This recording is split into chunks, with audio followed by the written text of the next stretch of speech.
Well, if you're new here, welcome. If you're not, welcome back. Hi, this is Brandon with Crypto Trades and Tech. Congrats to the Bitcoin holders. 50K again. Hit 50K again this morning here. Today we've got a mega brawl ahead of us. We're going to be looking at these heavyweights, Ethereum versus Cardano versus Elrond, and then also Atom versus Dot versus AVAX, and then we're going to put those two teams head-to-head against each other. And we may not have time to get into a lot of detail, but we'll do the best we can. But before we get going, though, just know that everything that you hear here, this is not financial advice. I'm not a licensed financial advisor. So if you were to take trades or buy those assets blindly based on what you hear me talking about here, you're going to end up losing all your money and living in a van down by the river. But I do have a question for you all. Are you guys ready to rumble? All right, I'm gonna play. This guy's way better than I am. Here we go. Come on, Michael. Let's go, Michael. Pay-per-view. Ladies and gentlemen, from Mandalay Bay, Las Vegas, let's get ready to rumble. All right, there we go. Let's get ready to rumble. I can't even get that right, huh? All right, so just a quick look down the comments here. Ready to conquer the markets. Good morning. Are we still looking at new highs? The altcoins, they hit their last wave. Good question. I think altcoins are probably going to bleed versus Bitcoin. Is my guess. Bitcoin's about to make its probably shockingly big breakout move. So, I mean, I apologize to everybody who may have got scared and sold. I had some people message me, tell me that they sold when I was putting out those like warning, hey, we might be in a pattern like this. And I'm really sorry to anybody who sold and had to manage that because they got scared by me talking about this potential trap. This might have been a potential trap move. This breakout here before it happened. Actually, I was talking about saying this might be a trap. I had a bunch of people sell just on the news that it might be a trap, and I hope if you sold into this area and then rebought when it broke back out, because that's the way to play that, right? So I just want to apologize if anybody got. It's really a tough thing trying to be, a voice is putting out different, things out there. Here's the truth. Here's my position in all this. I'm going to share this before we move on. I'm as invested in Bitcoin as anybody in our community. I mean, I've got 80% of my net worth is in crypto, and 80% of that's in Bitcoin. I run Bitcoin services, Lightning nodes. I've got mining, Ethereum mining, Bitcoin mining. I've got all kinds of side ventures that I've got tied up that are related to crypto, and I've got a lot going on in this space. I've got a lot, and it's pretty heavy for me. I'm right. I'm as invested as anybody. So if anybody's going to be happy that we break out and we just go straight to the moon, 500,000 in the next few months, it's going to be me. I'm going to be elated, right? But because I have so much writing on this, and because we built up such, between the stuff I do on Twitter and YouTube and my side venture, building up my mining facility, all that stuff, I also have to be very mindful of potential downside, and especially be cautious with like leverage trades and those type of things. I just have to be very mindful of all that. So for me, again, I thought hopefully I made it clear that I was holding 100%. I'm 100% invested since we got in over here. And I did not sell. I did not get a sell trigger. And here's what I was looking for, guys. I said this a million times, but the 120-day SMA is my spot level. As long as I don't close dailies, multiple dailies below, like so you see here, we got below the 120-day SMA. I closed one daily. Okay, I'm going to give it a day to recover. It bounced and then closed below. That's a warning sign. I started to trim. Second day, it bounced, and that's where when it rolled over and it took out the body of this low right here, the next day, that's where I was completely out because we had tested this line as resistance, and that's where I exited right here.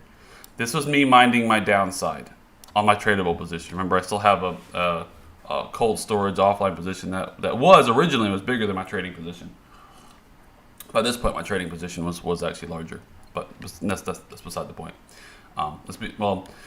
The reason my trading position was larger over here, this is also, by the way, just so y'all know, I had taken profits on like my altcoin trades, right? And I'd put them back into Bitcoin through this area, right? So I'd put them back into Bitcoin.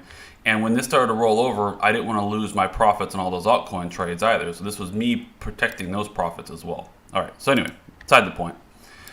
We never got that trigger over here. Now, again, I fully entered way below my 120. But that's also because a part of my strategy is to measure how far below the 120 we are. And when you're 42% at one point, 40-something percent below, we were 40% below the 120-day SMA. That's a trigger to me that we're headed for a strong bounce. And then what I do is I watch the pattern unfold, and I got back in. And when you hit this like little bit of resistance right here, this is where I started to watch. But we came into a bottom. I was waiting for it to roll over entirely. I forget the level I was watching, and it never did. It never took up my low, so I never got back out because it blasted right back through. All right, so I think it was more or less like I was going to wait for it to come back almost to stop, break even almost. But nonetheless, it never broke down below here. So I want to be clear. I'm 100% invested. The only thing that I'm doing is I got chopped up on leverage. My first leverage trade. I'm going to share this. My first leverage trade of all of this was right over here. This is my first leverage trade, and being defensive, I think I closed out when we lost this trend line just because of we'd had months and months of a bear market, and when you're on the sidelines like I was for months, it's you get real cautious when you first start re-entering. So I took some profit, and I started re-entering over here on the next couple of entries. I think the touchback on the 50 or whatever it was, right? Yeah, the 200.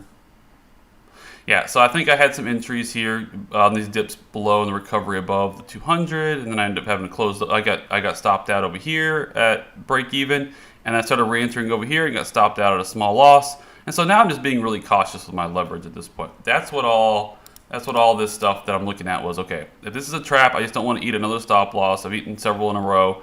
If all else fails, I will re-enter over here, right? So we've got some overhead resistance at 53,000. When we break this trend line, the likely and probable scenario is that we hit that, we reverse, come back to maybe even this level, and then blast through. And the reason I think that that's still likely is you can see if we measure this, we're up 27% in 14 days. And now Bitcoin, entering its mania part of the bull phase, that's nothing. But at this phase, trying to retake momentum and work our way through resistance, like you see here, like for example, this was a 80% move in 50 days. But look at this move. This was a 40% move in 10 days, and then it reversed. And if you were taking trades, you might have got stopped out. All right, it reversed to 13. This is what I'm looking for. This is what I'm looking for, something that looks about like this at this point. Right? I'm not looking for the same. This is obviously not a trap. This is obviously broken out. No longer is this a trap. No longer is this valid. This is not a full accumulation like this was over here. I was wrong about that. But what it is it's the final phase of this whole accumulation, apparently, is what we're told by the Wyckoff experts. So where I'm at currently is I did take a trade. I will share. We've had a couple of breakouts here. When we broke back above this level, see this closure of the 4 hour? When we closed that 4 hour, okay, I'm now bullish. We took out all this price action. We took out all this supply up here. So I bought coming back into this level, 48.8 right there. And then I added on a 4 hour retest resumption right here. Now, I will show you my trade setup, then we'll get to the altcoin Brawl. I'm going to show you my trade setup. So on this buy into here, buy stop loss was below this daily support right here. This daily support area of 48,178 was my stop. My two entries that I have on so far, my leverage entries that I have on. Now these are smaller entries. I'm not going to get really crazy until we get up above all this, okay? But we get above this trend line, especially when we blast through 53, then I'm going to be, I'll be a lot more, a little bit larger position sizes. But this was my trade setup. Now, knowing, and I have a take profit. I've already plugged it in at 50. It's actually not 52. That's the high wick. I plugged it in right at the daily level, the daily close level Right at 52.7, I think is probably exactly, maybe 52.720. 52.7 is where I've placed that take profit, okay? So this is how I've set it up for now. Now I'm likely going to eat some stop losses here because I bet we come in this trend line and come back down. But the setup was there, and it could blast all the way through. Let me show you that long. Where's the long position? So I'm going to do the 4 hour to show you the long position idea that I had. So below here, target of 50, there was close enough, and a stop loss just below that, and then my entries were here and here. So the average of the two entries, this is my last entry. Let's go to my last entry. So that is a 2.5 to 1 setup. I would give that a 40% chance odds of working out. So if I take 10 2.3 to 1 risk reward trades in a row and 30 to 40% of them work out, I'm a winner. And then also I can continue to push this further if I want. Like if I wanted to, in theory, we could try to see if we could push that further, but that's not what I'm going to do here. I'm gonna trim that, wait for the retest, and the next signal, right? So, and then the other one would have been a better trade.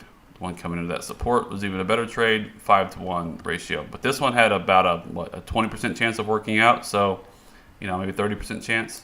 It's not. This one's a little bit better of a trade, I think, honestly. 2.5 to 1 with the higher chances of working out. All right, so that's where we're at right now.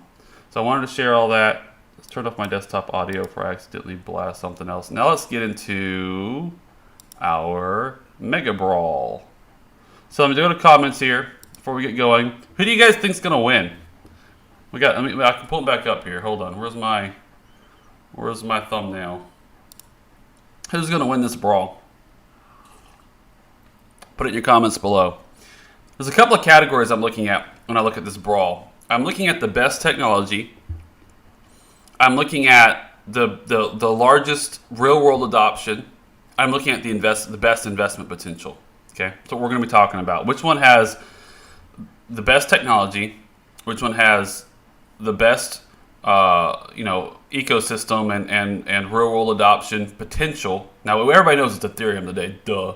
But which one has the biggest potential over the next, say, 2022, and then investment potential. That's what we're looking at. All right, let's start. Let's just march down the list. Everybody knows what Ethereum is, right? Let's look at the Ethereum chart. And as I talk about this, I'm going to keep this investment centric and very high level because I want this to be people who are kind of both traders and crypto investors.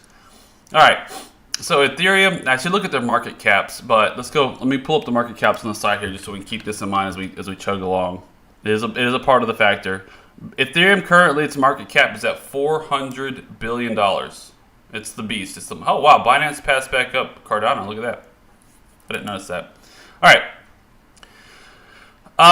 Obviously Ethereum, everybody knows what it is. It's been around forever. The big thing about Ethereum is we have to compare Matic with it, right? Or something like Matic. So at the end of the day, in order for Ethereum to ultimately reach its goals and achieve what it wants to achieve, it needs layer 2 scaling on top of it. And so Matic would be a great example of that. Now Matic does both side chains, which the disadvantage of side chains is you largely have to maintain your own separate security. But they also do roll-ups like Loopring. The advantage of having roll-ups is you get full layer 1 security. And a lot of times it's faster finality, but this is a lot less flexible. There's a lot less you can do with the roll-up than you can do with the sidechain, okay?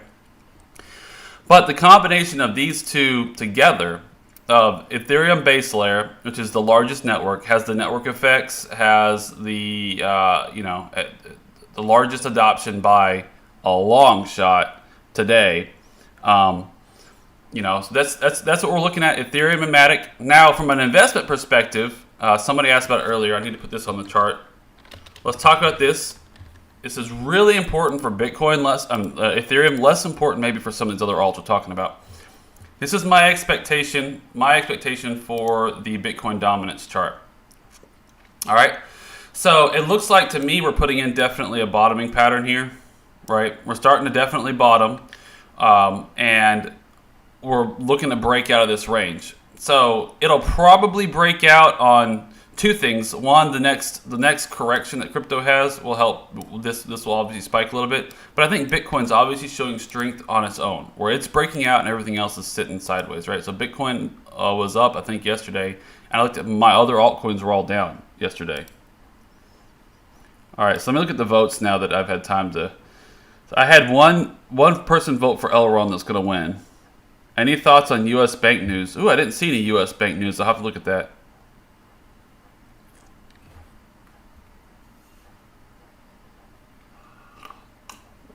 All right. I really like DOT. I think you guys are going to be surprised with my answers. All right.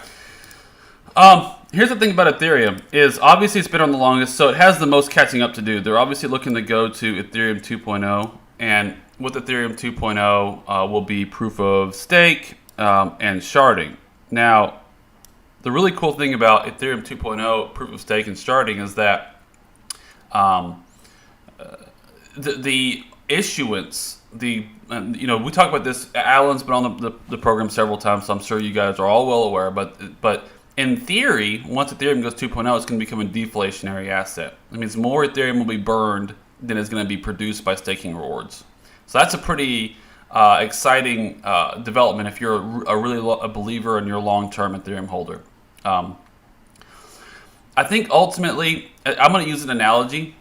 But all of these projects that I'm talking about, the reason I'm talking about them all together and putting them in the ring together is they're all leaders in a respective space, and they're all very strong. Now, Ethereum started the smart contract, the ability to do full programmability on top of a blockchain, basically. So it's the OG platform for this, right? And that's why it has the largest network effect today. So these other projects we're talking about are all developments that are looking to improve what Ethereum kind of started, really. But two things I want to bring up here is the reason it's the left side versus the right side as much as it is versus each other. Okay, so let's march through this. Ethereum is the OG original smart contract on a blockchain. Cardano is an attempt to improve upon things that Ethereum did.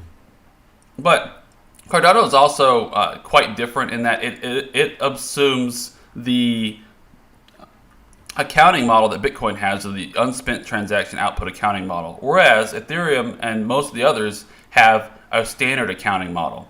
Now, the standard accounting model is more flexible for writing programmability on it, but the UTXO model is more provably secure. So it was a trade-off that Cardano decided to make, and you've heard a lot about this concurrency issue and everything else. And there's a DEX that just announced today or yesterday that they're going to be demonstrating their working solution around the concurrency quote-unquote problem.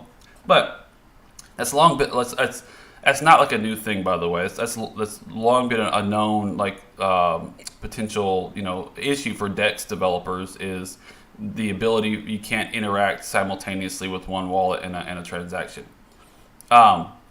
So they're going to have to work around that and be creative about how they engineer around that problem. But this ADA is probably the most different from the rest of them as we go through here. But again, Ethereum's the original. ADA is really a core layer 1 blockchain that developers can build on.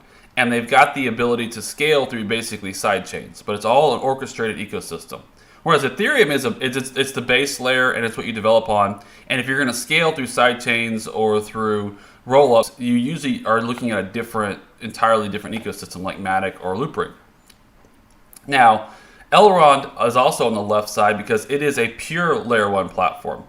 So unlike ADA, which uses sidechain orchestration to do scaling, Elrond is all layer 1. So it scales all layer 1 via sharding. And so they've got adaptive state sharding. They can create more shards as needed, and they can reduce the number of shards as needed to accommodate the requirements of the network.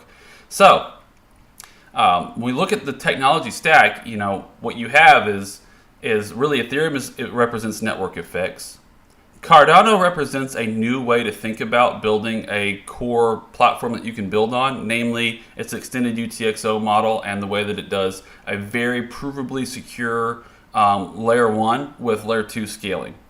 And then Elrond's a more innovative approach around adaptive sharding, a fully scalable layer 1 to where you can have almost infinite scale on a layer 1 platform without having to worry about side chains or layer 2 scaling or anything like that. But they're all on the left because they're more focused on being layer 1 platforms that applications develop directly on top of. Now on the right side, Yeah, EGLD based on market cap. DOT parachains this month. I like this. The DOT and EGLD. Man, I like both of your picks. All right. Now, I like all of these projects. I wouldn't hesitate holding all of them. I'll tell you which ones I do hold and which ones I don't. There's actually 2 on here I do not hold and 4 that I do. So I'll let you guys guess as to which those are too. I think you guys know though. Cosmos is the reason I have Cosmos up top. Is it's the OG intercommunication protocol. So Cosmos was one of the early ones. I don't know if it was actually the original, but it's the one that really kind of defined the space, and it's the leader in the space. But what they're building is they're not building a single blockchain that developers can develop on. No, they're building a framework of interconnected blockchains. And the idea is that they want to develop, they have a development toolkits for developers so that if you want to write an application, you could use your own blockchain. They actually have a CLI that it's super easy to go in. I need to do a deep dive on Cosmos, and I will try to include that on a deep dive, walking through creating, like, I'll just create a blockchain. It's like you can just go create a blockchain. And it takes minutes, right? Just a couple CLI commands and boom, you have your own blockchain. But it's a system of allowing these blockchains to communicate frictionlessly between them, being interconnected, and a development framework. And some of the largest crypto projects are actually built on top of Cosmos and using their SDK. So it's a really novel way of thinking about the cryptocurrency landscape. It's a very it's the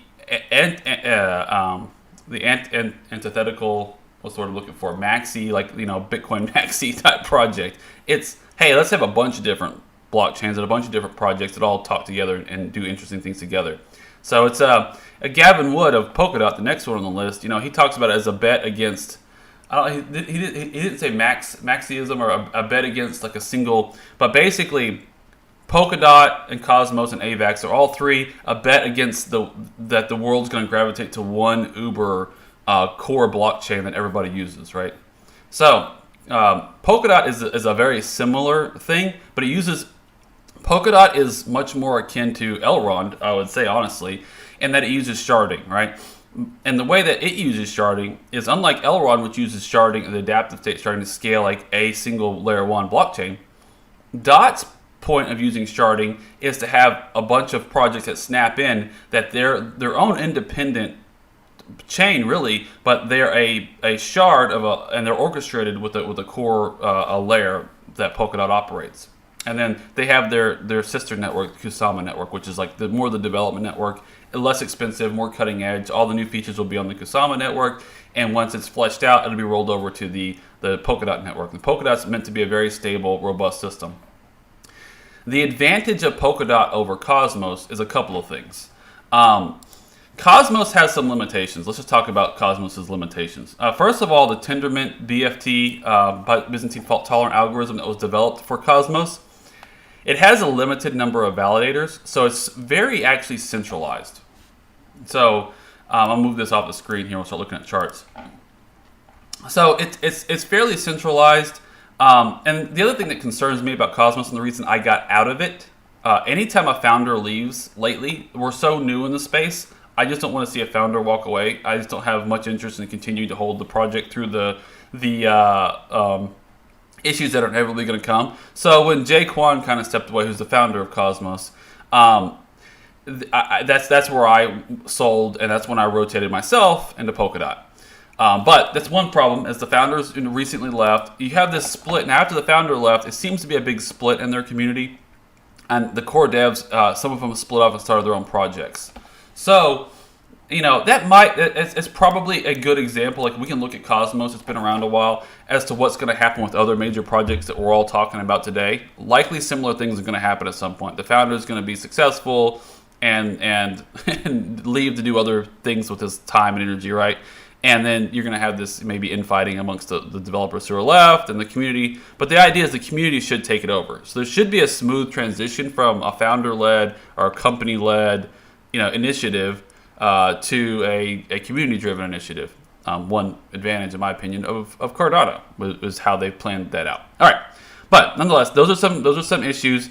And Cosmos, while it's pseudo-centralized with a Tendermint BFT and a limited number of validators, it's the core chain and any chains that are spawned off it use the same consensus algorithm. But there's so many different independent chains that it's hard to say that it's centralized. Right? It's not centralized. It just doesn't have the same decentralization mechanisms that other projects I favor have.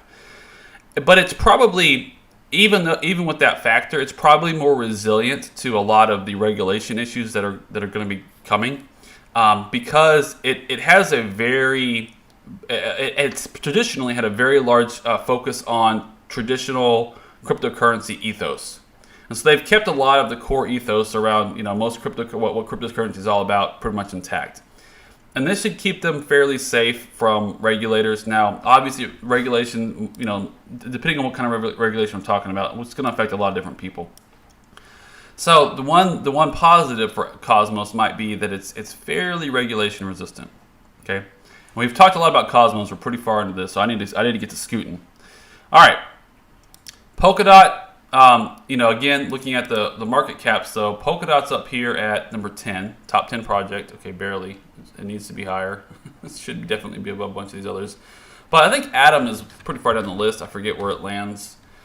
Atom 22, $8 billion market cap. So, a lot of potential there, obviously, in relation to where it's at on the list. All right.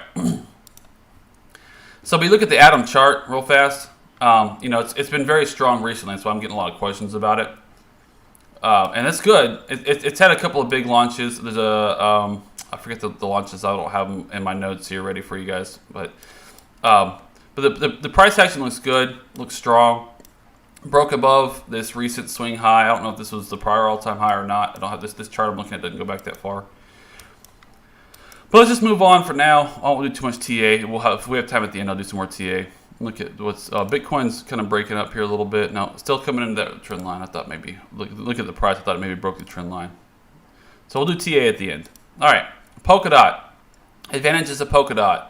Again, this sharded network. Let's go back to our list. Yeah, so the sharded network. I prefer personally Polkadot over Cosmos. That's why I switched. When the founder left Cosmos, I was a Cosmos investor. That's what kind of prompted me to get. I was already starting to look at Dot really closely and Gavin Wood and the work he's doing, but that's what prompted me to go ahead and rotate my investment back over here somewhere. 8 months ago, sometime over here, from Cosmos into Polkadot. Now, Polkadot I think has underperformed Cosmos, but that's where I'm at currently, and for those reasons. All right, let's get back to our list. Now, let's talk about, so we talked a little bit about Elrond. I did a video recently about Elrond. I had some concerns in that video. Let me address those real fast.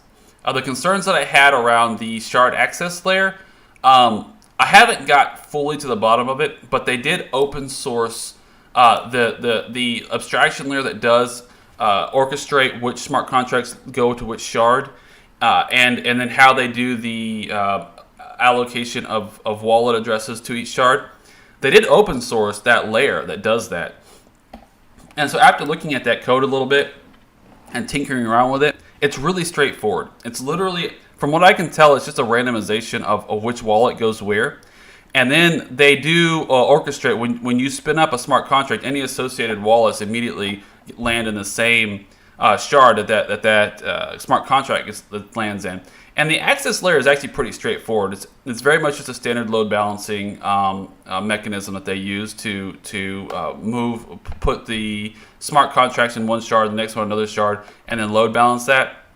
And then they have the meta chain that allows for communication between different shards. I'll take a sip of my coffee. So my concerns around the security of the access layer, though, are much, much less. Namely, when I found out it was open source. And with all the hackathon type stuff they've been doing lately, and I was going to participate in that, but I could not find any vulnerabilities. So unfortunately, I didn't get a chance to submit anything because I was looking in that shard access layer for something that I could find as a vulnerability. I didn't find anything. I am not, by myself, I don't feel comfortable that I could find every problem that a hacker could find, right? But the community will. And so I'm much less concerned about Elrond. Let's go to the chart now because I've had a chance to look, and because they open source that software, that tells me they're not trying to hide anything. Okay, so I was worried that they were trying to hide something. That's really what it was. And when I found out they'd open sourced it and I went to take a look at it, it looks pretty straightforward. They're not trying to hide anything. If there is going to be a major problem with that, the community is probably going to find that before anybody else, and it shouldn't be difficult to resolve. So my concerns around Elrond are pretty much gone, right? So now I don't have any technical concerns about the shard access layer and how they're doing sharding, other than I'm just not a huge fan of sharding just yet on decentralized ledgers. But I have to, I had to take a step back and go, but Elrond has been running with zero downtime, unlike Solana, for a year. And they've been doing this. Now, they have only had, I think, 4 shards, and it's been pretty static environment this whole time. So we'll see what happens when they have to add shards or they have to reduce shards, and that adaptiveness that they have in that ecosystem comes into play. I'll be watching very closely what happens with everything when you know, requirements, you know, they have to expand the number of shards and then reduce or anything else like that. I really want to see how that works. But as of right now, very little concern about the project technically. They've got really good software assurance code coming out. So on the provable, on the side of being a provable, secure blockchain, I think they're right there with the rest of them. And so somebody said about the market cap. From an investment potential, and the reason my number 2 cryptocurrency right now is Elrond, is what I hold, and I'm staking on the Myra wallet. This is why. At a $5 billion market cap, it goes blow for blow with anybody else technically, right? I still, for me personally, I do think Cardano is more advanced than Elrond. I know people are going to think I'm crazy, but it has a lot more to do with external things to the technology. And the way that I think they're both going to basically be infinitely scalable ecosystems. I do appreciate that Elrond is a single layer 1, and that may end up being easier for some developers building some applications. At the end of the day, I don't know that it's going to be a huge deal breaker once people figure out, you know, the kind of the concurrency, some other things, how the UTXO model works, and spinning up their own Hydra head to do whatever scaling they want to do, right? So I think they're both basically infinitely scalable, more or less. And so for me, there's a couple of things that make Cardano as you know, I would put Cardano ahead of Elrond still. But it's a $70 billion market cap, and the truth is Elrond goes blow for blow with Cardano. It's really hard to say that Cardano is is superior to Elrond. It's just my personal, you know, looking at the work that they've done around what's coming with the Basho and Voltaire eras and things like that, and maybe it's just a comfort level. I don't know, but I think they've put more work into the long term. The thinking through the governance, turning and how to turn the whole ecosystem over to the community and everything else.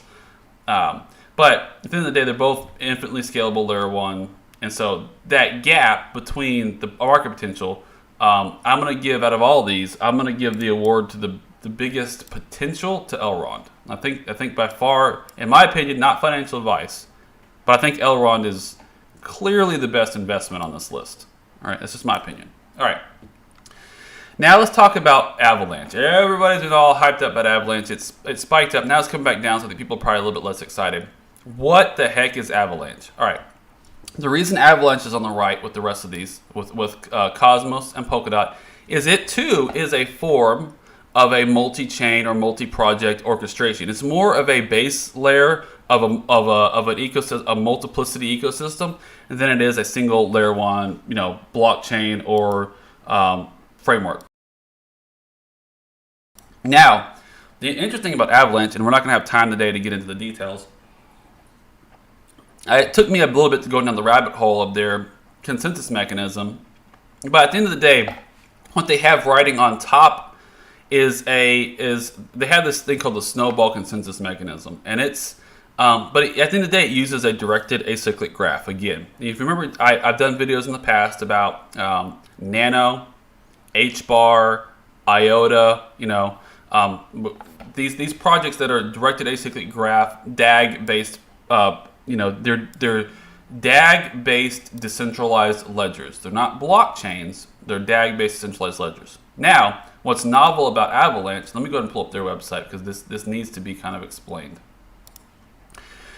It is both a DAG And it has blockchains that DAG is doing consensus security on top of for. And so it is the really cool thing about Avalanche is because it has a DAG on top of blockchains. Basically, it's a little bit of fusion of both, more or less. It's a very I'm oversimplifying this to death. So please, I know people are probably gonna be out there going, "No, it's not right." You get the idea. But it has the way the consensus mechanism works, and then the way the DAG works on top of that. It allows for extremely fast finality. And what does finality mean? When we talk about finality in smart contract ecosystems, so there's a difference between being able to transfer funds from one wallet to another wallet and do that quickly. Like, there's lots of protocols that do that very quickly. Tron, Algorand, whatever. They have extremely high scalability when it comes to moving a balance from one wallet to another wallet.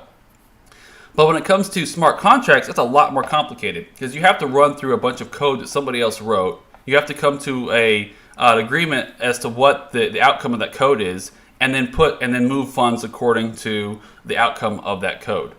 And that takes a lot longer to come to finality or consensus on, allow all the different participants to execute that code, to decide what the outcome is, and then to come to a consensus on what coins should get moved where or whatever.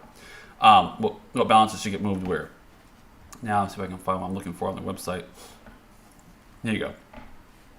Here's their main, they compare themselves to Ethereum and Polkadot here. You can see the Polkadot's transaction finality is 60 seconds, Ethereum 6 minutes, Bitcoin. Now, this is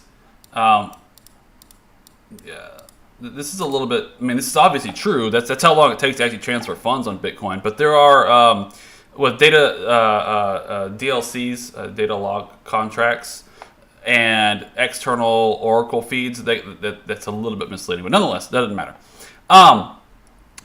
Avalanche has by far the fastest transaction finality and a very high throughput level. Kind of debatable as to in certain scenarios what that throughput level is. Basically under Byzantine conditions, I have yet to quite get my hands on. Here's another thing that I do. I know people look at the top line numbers of transaction throughput. Sometimes a lot of projects put out their best case scenario. When everything's running hunky-dory, there's no problems in the network, here's our best case transactions per second. That's not what I care about. I care about under suboptimal conditions. If there's a kind of fault in the network and you've got like a split in the network and you've got this temporary split and you're trying to, what's the word I'm looking for? You're trying to merge back a potential fork event or something like that, right? Or you're under attack, Byzantine conditions, something like that. And under Byzantine conditions, I'm not sure what exactly the transaction finality of Avalanche is, but it appears to be able to maintain that transaction finality of that transactions per second through Byzantine conditions. And so the way that the snowball kind of consensus mechanism works, it appears to be pretty robust. I'm not an expert on it. I've not spent enough time to become a total expert on it. I've just looked at. Let me go look to solutions here. I'm looking for something specific here that they spell out. But it's a very novel approach to doing this. There's two reasons I don't hold the Avalanche token myself. Personally, just my opinion. A, is it because it caught me off guard and it simply it shot up the ranks too fast. And by the time I was paying attention to it, as far as the charts, and it already kind of lifted off too much. This right here, this event right here caused me to miss out on the move for the most part. Other than a small trade that I put on the breakout here and then get back out over here somewhere. All right. But Avalanche, I haven't been able to take advantage of it largely because, again, this bottoming pattern, didn't really see it coming. It just broke out too fast. This flag that it put in, I think we got some trades there, but that was about it. That's honestly part of it. But the other part of it is I just am very wary of directed acyclic graph based projects. There's two reasons for that. One, there's been just a litany of issues with all the projects that have been DAG based, right? They've had one issue after another after another. The second is a lot of times to resolve issues before they become issues or after they become issues, they have to resort to some centralization mechanism. The ultimate example of this is Iota. Now, Iota, I was a big fan of Iota. When the DAG thing first came out, being a technology person, when Iota came out, I was super excited over here. Yeah. I was super excited because these DAGs are technically superior. This a way of orchestrating a decentralized ledger through a directed acyclic graph, technically speaking, is far superior. It's going to have, just like Avalanche, we see it with the numbers, it has much faster finality and everything else. You can do things with the DAG that you can't do with the standard blockchain or a sharded blockchain, or however you want to scale, side chains, whatever. You can do things with DAGs that you can't do with all those other technologies. However, the problem is the way DAGs work, and what happened with Iota was there are, under certain Byzantine conditions and suboptimal conditions, what happens is you have this series of transactions, and as these transactions, so this is basically if this is a wallet A and wallet B, and if wallet A has 10 coins of some type and wallet B has 10 coins, and B spends X number of coins on this transaction, and now this guy's got 3 coins to spend, he sends them over here. As these transactions happen, the way that the network tracks that is much like I'm showing here, as this guy talked to this guy, and so it creates this, again, a directed acyclic graph. It's a graph that it builds on this. Now, there are certain conditions that require a central orchestrator to validate, and this is what happened with Iota. This right here is called the coordinator node. They had to have this coordinator node, which then reached out and did some validation of all of this, and orchestration of all these transactions. And that became a central point. And now I don't know where Iota is, speaking of Iota, on the Corda side, where they're killing off the coordinator node. But it's just an example. And then they had a big hack and a bunch of issues. And so this poor project got dragged through the mud, both on the Corda side, the coordinator front, and on the hack that they had. And so this is just a warning example for me of what can happen with, and so Avalanche is basically Iota or HBAR or Nano, but built in the framework of like an orchestrator between chains. So like a Cosmos or a Polkadot, which is a multi-chain orchestration type of ecosystem. Avalanche is that. Now, Avalanche has this concept of something called subnets, where they, you can break up and have your own little space to work in, and so there's some really cool things that they're doing. But at the end of the day, it's a DAG, and and B, it caught me off guard with how fast. I mean, we broke out from August at $18. We were, next thing I knew, we were at $50, right? So, if you weren't a believer and a holder of AVAX over here, you were kind of caught, chasing momentum over here. So that's not how I play the game, right? I tried to get in before these moves, and this one I didn't, so I didn't get to take advantage of the big move for the most part. Let's see if there's something I could have been watching. But those are my thoughts. Let me look at comments. I just blasted through a whole bunch of stuff. But at the end of the day, let me give you my awards. My awards are, obviously, I think over 2022, I think I'm going to be watching very closely to see which of these 3 projects gets the most adoption. And that's going to define who, coming out of the bear market, which one I hold the most of. And that is Cardano, that is Elrond, and that is Polkadot. Those 3 projects are the ones I'm going to be seeing who get the biggest adoption. And that's going to define who I hold the most of, potentially. Now, some things could change coming out of 2022 into the next market phase. I think Avalanche, HBAR, Iota, those type of projects, we talked about those DAG projects, could be the huge projects, the big winners of the next bull market cycle. I'm a little bit more hesitant myself for them this market cycle, and especially heading into the bear market.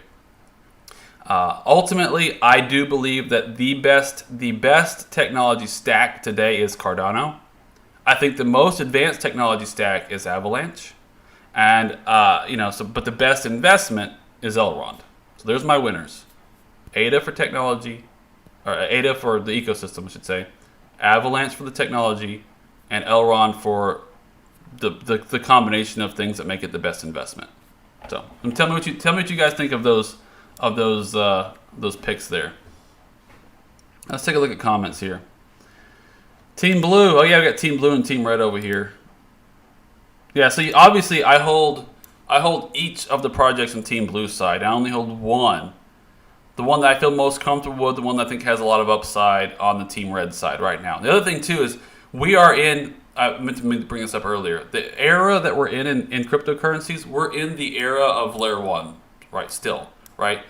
Next cycle, Cosmos, Dot, AVAX, and other competitors like this might be the big play to have next cycle. I don't know, but obviously starting this cycle, just having Ethereum, the OG, was a great play, right? And it's obviously been killing it.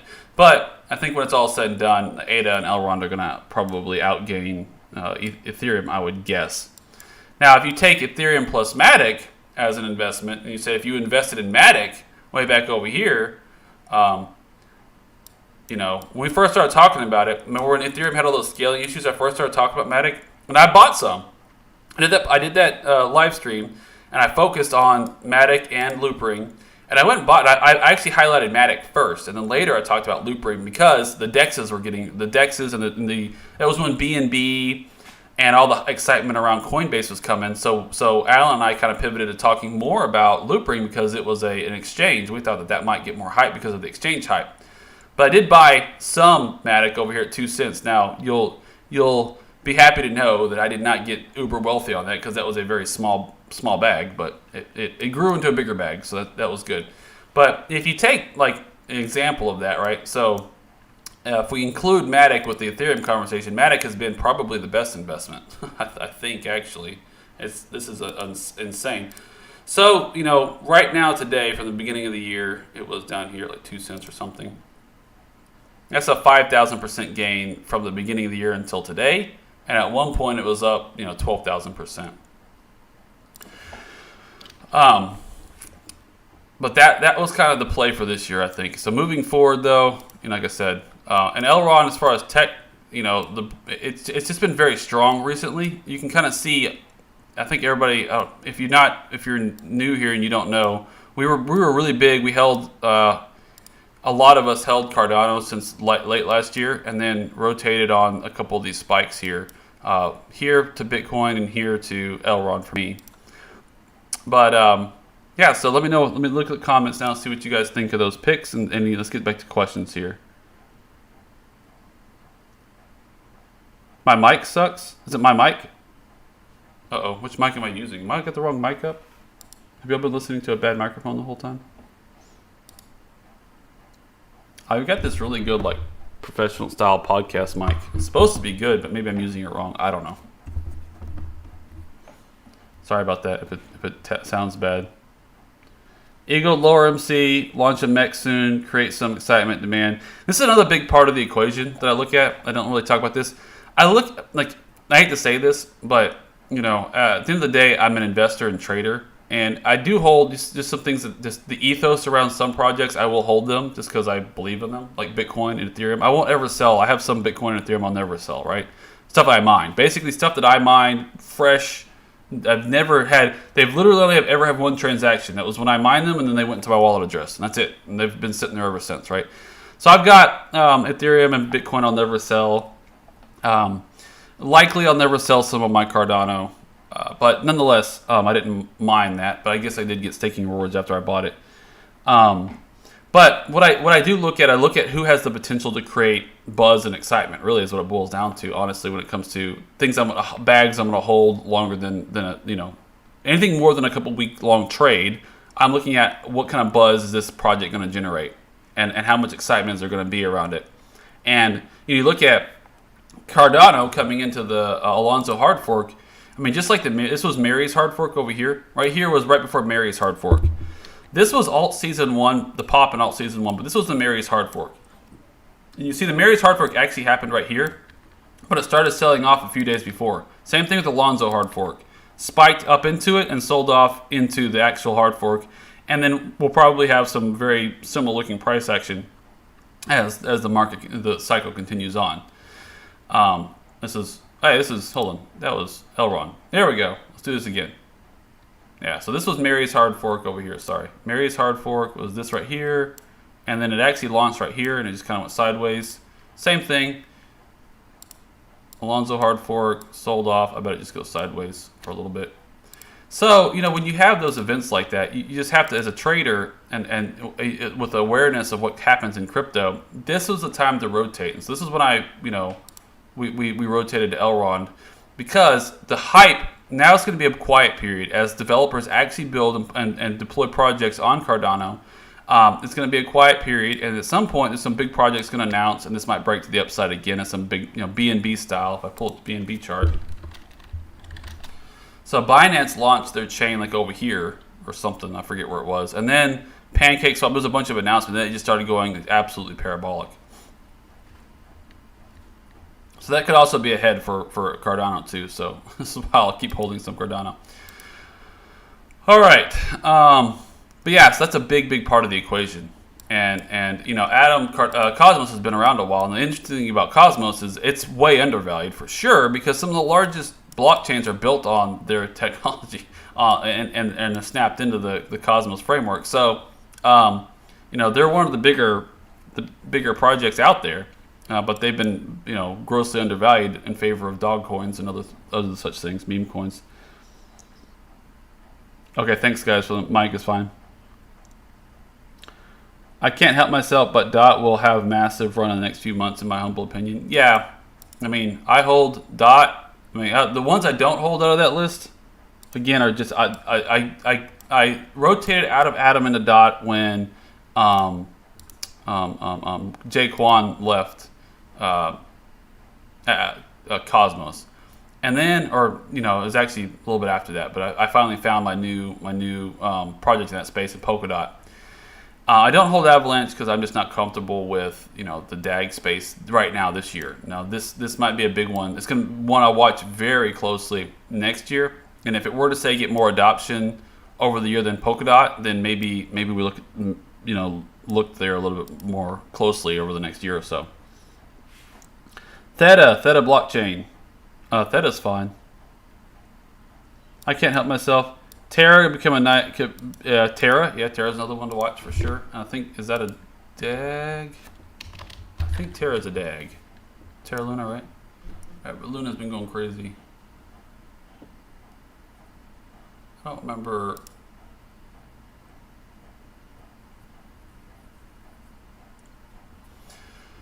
Well, that's not Terra. It's not. Maybe it's not. That's not the one I'm thinking of.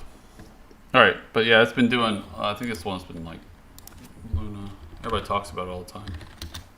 Yeah, it's been spiking lately. I'm holding DOT. Have a feeling Atom will outperform given the market cap and the hype behind it. That's probably true. That's probably a fair assessment. The other reason I hold DOT, I think you can get decent staking rewards with Cosmos too, but Polkadot has really good staking rewards, so I'm just parked. It's got a very small bag of really, relatively speaking, but the staking rewards are nice. Do you think the Elrond DEX will 2x the price in the midterm? You mean do you mean the launch of the DEX is going to 2x Elrond, or if the MEX token, which is the yield token, is going to 2x? I wouldn't be holding Elrond if I didn't think it was going to do a lot more than 2x. Let's just put it that way. It wouldn't be my number two if I didn't think it was going to do a lot more than 2x. I'm not big on predictions. I'm not going to sit here and try to predict what price is going to be at a certain time, right? This is how I do price predictions. I don't go crazy. What I do is I go, okay, if you want me to give you a price prediction, here's my price prediction. All right, we have this weekly. I take the weekly impulse. So from this low, from the low here in August to the high in September. And then back to the low of that next move right there. That's your weekly fib extension level.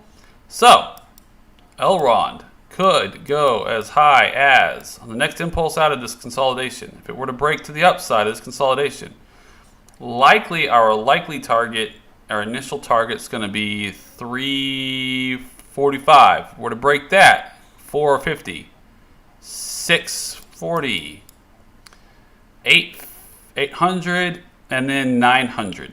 And if it were to get now my ultimate price target is actually not 900 on this asset. It's higher. But if it were to break straight out and just blast straight up to $900, as soon as it rolls over, if I draw a parabolic trend line on that crazy price action, which actually looking at the chart, December, yeah.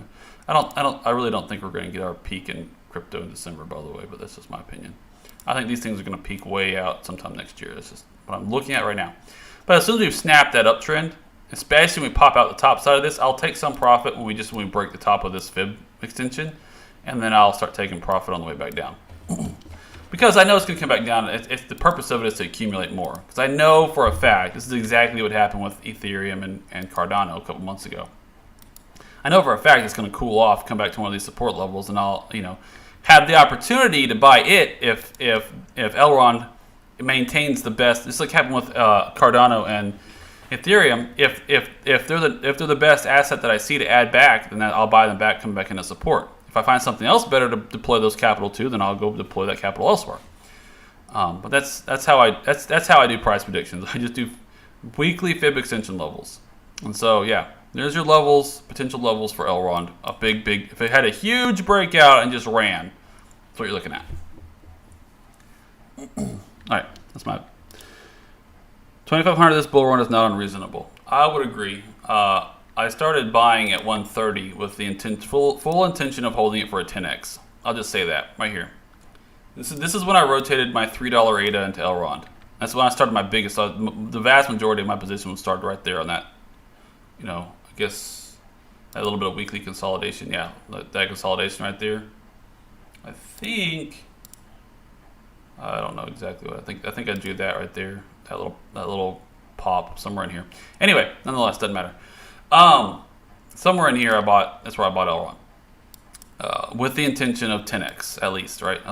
So I'm staking it, just chilling, relaxing, collecting staking rewards, and so for me the price target would be a 10x from here, 1,300 or so. The initial price target. Now if it keeps going, I'll just keep holding it, right? Keep pushing the trade.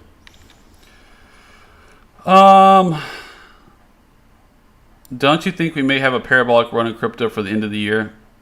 It's a big top, big correction. Here's what I think. I'm gonna tell you guys this. I've been a little bit frustrated. So I started out with my apology about me being maybe a little bit. I've been dealing with this insane bear market since May and trying to help people keep their mind straight. Just put yourself in my shoes. So anybody who gets angry at me for like looking at the downside, I've been kind of not on my own volition. I was asked to be a voice of the community, over here. When I started sharing a lot of stuff late last year, I was asked to start my YouTube channel. I didn't do it because I want to be a YouTube star. I did it to help the community. I was asked to get on Twitter to share thoughts on Twitter with people who couldn't keep an eye on Discord but could keep up with Twitter, right? And I've been dealing with trying to help people navigate as best I can. And myself, I'm trying to navigate this myself. This is not easy to do, right? But ever since we had this big breakdown, I've been dealing with an insane bear market and trying to keep people from losing their mind and keep people sane for months. And so this is to answer the question about do I think that we're going to have a big run at the end of the year. So I've been dealing with a bear market, trying to navigate this as best we can, trade intelligently through here. We got a good trade back here, getting chopped up a little bit on leverage over here. So I'm just trying to be sensible about all of this. We've had just such a major bear market. Here's my ultimate thoughts. I said that when this first sold off, remember, I said this is not just going to V-shape back out of here. There's no way. It's going to have to regain momentum. We lost momentum. It's going to have to regain momentum. And it's doing that very nicely now. It's regaining. You can see my 120 is kind of mirroring, what the 120 is curling upward nicely here. It's giving us some momentum back. So this is what you see that curling upward? This is what I expect now that it's doing that. I did expect one more shakeout, but you know what? It's probably me being super cautious because of having to deal with all this for months and months and months. All right. So here's what I think. I'm going to go show you this chart. I think everybody's overlaying some parabolic move from prior cycles onto they're taking, and this kind of frustrates me a little bit. You can tell by my voice and the way I'm talking about this. So people are taking snippets from here to here and from here to here and trying to overlay it right here and say, okay, it's going to do exactly this. It's going to go, okay, it's October now, it's Uptober, Shocktober, whatever, and it's going to go nothing but straight up from here to the end of the year. Okay, it could. It's Bitcoin, it could. But I think the pragmatic thing would be to look at these cycles and say, wait a minute, hold on. Hold on one second. This cycle looks totally different than these other two. This is from, so what I did on this chart right here, what you're looking at, guys, is Bitcoin.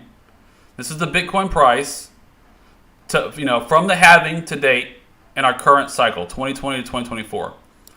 And this is from the halving back in 2016, through the peak in 2017 and out 3 years from the halving. So from the halving, I took a fractal of the entire price action out 3 years. And then from the halving in 2012 and to the 2013 peak, I took a 3-year fractal, not fractal, but a 3-year price, pattern. And I'm gonna make these a little bit bigger. And so to answer your question, it's a good question. I do kind of want to get into this, then we're going to wrap up today. You can see this. What's interesting is that the market sold off really big right at the 2013, right when 2013 peak, we had this big sell-off. Now you go back in time actually, and you see, Ken Stanfield. I first heard this from Ken Stanfield, his KS model. In 2013, the big sell-off in 2016-17 had some big consolidation right around the same time from halving date-wise. We had a bunch of consolidation right around the same time of the 2013 cycle. And then 2017 lifted off. 2021, 2022 had a huge run, much bigger than these other two cycles in the early part, and then it rolled over right at the same time, a couple of days prior to the number of days from halving to the 2013 peak to our 2021 market rolled over. Oh no, sun was down. And then now coming into 2017, you see almost exactly the date we had that big correction downward halving. Now I don't know why I have another chart. I'm trying to figure out why this doesn't line up with my other chart like I thought it did. I have a date in the future that's supposed to be our rollover date. But anyway, nonetheless, you see this rollover action. You get a bunch of consolidation last cycle in 2017 as 2013 sold off. And then lift off, basically it's an inversion of when 2013 was on the way down, 2017 was on the way up. So kind of what I expect is the exact same thing as 2016 or 2018 basically on the 20 right around the time from halving on the 2018 downslope, we should start our parabolic move. But what I don't like is people just taking direct fractals and putting it on today's price action, saying, okay, it's going to do exactly this. It could, and I will be super happy if I'm wrong. My problem is in both of these cycles, here you see that it took a while for the 2013 cycle to work its way back through some resistance, and then it blasted off, and it just left all that. It took off, barely retested the prior all-time high, and then blasted off. The thing I see different with this whole cycle, let's go. I'm using my Gemini chart. I'm going to have to move it to a different chart. Let's go back to a real-time price action. Here's my thinking on it. And so I wouldn't be surprised if we got a parabolic top. Not at all. And into the end of the year, it might be. But here's my thinking, is that prior cycles did not have the same historical resistance, overhead resistance that we have now. You look at that is all overhead supply and resistance. So there's still a lot of buyers who bought here, who held through all this, and are waiting for it to get back to their price to sell. That's the truth. So you see right where we're peeking up into right now is the very bottom of this resistance supply zone. And you see we briefly broke up into it and then got immediate rejection. That's what we're touching into right now. So just keep that in mind. I personally, unless there's some news now, an ETF approval, some kind of news could eviscerate this resistance, right? That could be what it is, right? And maybe the guys who are watching the parabolic charts and saying, okay, last in 2017 at this date it blasted off, whatever. That's going to do the same thing. Maybe they're right because we get some unexpected news that just eviscerates all this resistance and off we go. But as of right now, we are directly coming into it. And I'm being cautious. I put some trades on just in case, again, there's some news and we blast off. I'm mechanically taking trades as the setups are there, right? But I expect it to roll over one more time and maybe get in here quite a bit and then roll over a little bit. But we're going to have to fight through this unless there's some really bullish news. that that just helps us blast through this without any correction. Assuming no unexpected bullish news, what's going to happen is as we come into here right now, you've seen all the liquid supply shock ratios and all that stuff, right? And you've seen like the number of coins coming off of exchange, which they still are. They're going to get replenished big time in this area. There's going to be a bunch of coins coming onto exchange because people who have been waiting to sell, who bought up here, are going to finally get their opportunity to sell. And this is the first example of that. And maybe we get a little bit higher. We could definitely, it's Bitcoin. It can definitely work its way through there pretty fast. And again, very bullish news is going to eviscerate this level, right? And off we go. But yeah, much more manipulation now. But this is what we're coming into, this resistance. And so I think it's just my opinion that if I go back over here on this chart, this is what I see people doing. Let me just go. I'm trying to find a better chart here to work with. One that has 2017. Sorry. This is my Coinbase chart. I'm just going to remove all my drawings. Start over here. Okay. In this Coinbase chart, if I go over here and I say, okay, give me a price bar pattern from, I don't know, the halving was, I'm just going to make up a date. I don't know exactly when the halving was, but whatever. All right. I think it's being intellectually dishonest to say, okay, something like this, right? Oh, this consolidation looks like this, and then we're just going to go straight up after this. Well, I don't know about you guys, but what I don't see. Okay, so that could be like that, right? What I don't see over here is overhead resistance. So these two right here, there was no concurrent overhead resistance in the way. It wasn't this big block of overhead resistance, right? Where are we at? This dip right here? Yeah, that's the one. Right here. There was no overhead resistance right there. It could just blast right through. This time we have, like, this doesn't exist. This was all empty. This is price discovery, empty space. All right, this time we've got this going on. All right, so now, I don't know, I just saw this. Maybe, I'm looking at these fractals, maybe I should do more fractal work. You see the top, touch the top of this and sell it. Maybe that's what it is. Maybe we simply just get a really big move up into 65 and then a big rejection in the bottom of the box. I kind of did that last time, so maybe I'm being a little bit too foolish on my take on that. But I suppose it could have something that looks about like this through there, sure. That would put us, whatever. But that's where I'm at. I think that because of this overhead resistance, as we work through that, it's going to elongate this out until we can finally work through that. So I guess we're kind of like right here, right now. What if that's a pretty good, I don't know, fractal, whatever. But I do think it's going to elongate. Actually, if you look at this, if I take this direct, this was like I elongated this way out, didn't I? Yeah. So let me just actually shrink it back down. Let me just take a fresh one. From right below that box, what we're going to do, I'm just going to do this little exercise. From right below this box, let's just take that to the conclusion. All right. And I'm not going to shrink it. Okay? I'm not going to shrink the time frame. That was right below that box. I'm just going to expand it upward, but not shrink the time. All right. There you go. There's another way of looking at it. I don't think this is realistic. Because I don't see how we get through all of this resistance in the same time frame, right? So this would be without shrinking. I just expanded it upward. I'm actually make it a log chart. It'd probably be better. One of these days, I'm gonna figure out how I want to do this. All right. I think a lot of people think we're somewhere over here. All right, so let's grab one more time. Sorry about this. I'm trying to figure out how I want to make this look. Actually, hold on. This was December 2017. Let's go back to September. Yeah, okay, October. Let's go to the September low. So I'm going to actually start, let's do the start of September. August, perfect. Let's just take from the start of September. There we go. September 1st to the end of 2017. All right, perfect. Now, I'm not going to shrink that. Now that we've got the right, there we go. Now that's a log chart that'll help me keep it kind of things in balance. All right. All right.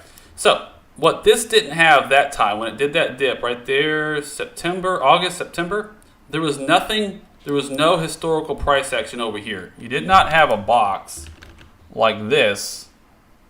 This is going to be all messed up because it's a log chart. You did not have a box of resistance like that right there for that price action. So I think that's the biggest difference, in my opinion. So I think this super fast move, like this went from, you know, this 2,900 like teleported basically to 5,000, and then a big wick down, and then off we go. Maybe it does that, but I think what's going to elongate that whole process is this overhead resistance, and we have to regain momentum. And so there's going to be a process of working through this, and then maybe a blast off. But I don't know. It's not too. I mean, that wouldn't be too terribly bad of working through resistance. Let me actually look at this closely. I just lined this up as close as I could. Where's that low?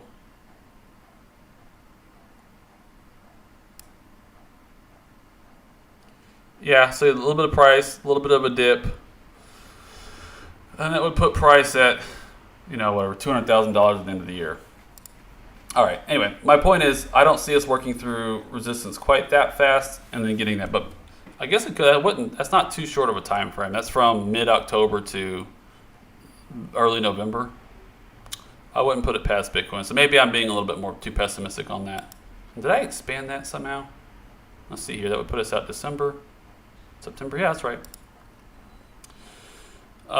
Anyway, so I don't know. I see us working through this box a little bit, and this. If I were to put it a different way, I mean, I see this kind of being more like I said, elongated out, something like this, and then maybe your blow off top over here on the other side of that. That would make more sense to me. But again, good news can eviscerate resistance. Where are we at now? Kind of the equivalent. I don't know. Whatever. All right, those are my thoughts. I'm going to wrap up. We're going. What do you think about Willy Woo's thoughts on this being the last cycle, slow 5-year grind to 1 million? Look, Willy Woo's been doing this longer than I have, so I'm going to give his opinion a very serious thought. And I've thought about it, and I've looked at it, and I think he could be onto something. There's not enough discussion about this fact. The fact that I think needs to be discussed more is when enough market participants understand the halving cycle, it's going to be priced in. I think that happens in the bear market, right? I think what happens is either we see price appreciation ahead of, the halving in anticipation for it. Either that or we see less of a downside in the bear market as people look forward to the next halving, which is not too far off. Especially if this cycle gets pushed out a little bit further because of this overhead resistance we just talked about. So if we don't get a blow off top till early next year sometime, and it lengthens this a little bit, which would make sense, but if I go to my BLX chart, let me just show you all this, just to kind of illustrate that point too, right? So what I did is I took the time from the halving, and I think I might need to redo this, so this might be off a little bit, because that other chart shows that this line should be right there. But I took the time from the halving to the peak of 2013 and marked it here in the yellow mark. That's the 2013 era peak. Took the time from the halving to the 2017 peak, marked it on here. And then I took the difference between those two, the number of days, and then I extended out past the 2017 era peak and got a rough estimation, end of March, something like that, for a potential peak, and at the end of March. If the cycles were to be like a metronome pushed out the same number of days, which I don't expect that to exactly play out either. And then I've got this uptrend channel that I've recently readjusted with potential, top of the channel price targets. But to answer your question about the slow grind, I think it'll happen after this price action plays out for this one. It'll either be clear in that the bear market again will have less of a downside, or you'll see buying ahead of the halving as the market prices in the halving that's coming. But at some point, the halving is going to be priced in, and like I said, that we'll see that likely in the bear market, and we'll know that okay, that was the last one, was the last cycle. In hindsight, that was the last cycle because we see this abnormal price action of this really strong price increase into the halving. So another thing that I'm kind of planning to do is because I mine and I kind of DCA 24/7, I'll be probably in okay shape. But you get this capitulation low. I plan to start DCAing in even before I know the capitulation low is in, just in case, but not with all my funds, just a little bit, just DCAing in on these dips. Just in case, again, the bear market is stunted because the market starts to price in the next halving, and or if we see like some big price moves ahead of the halving coming. But I do think that's what's going to happen. I think the halving will eventually be priced in. And it has less of an effect in the number of Bitcoin, but as Bitcoin's value keeps going up, it still has a large effect in the fiat in terms of how much new supply in fiat dollars or fiat terms is coming onto the market every day. So it kind of offsets. So as the value of Bitcoin rises, the halving, while the halving, the new supply of Bitcoin is cut in half, the value of that supply of Bitcoin, it's largely offset by the price appreciation that we see during that event. So I think the halving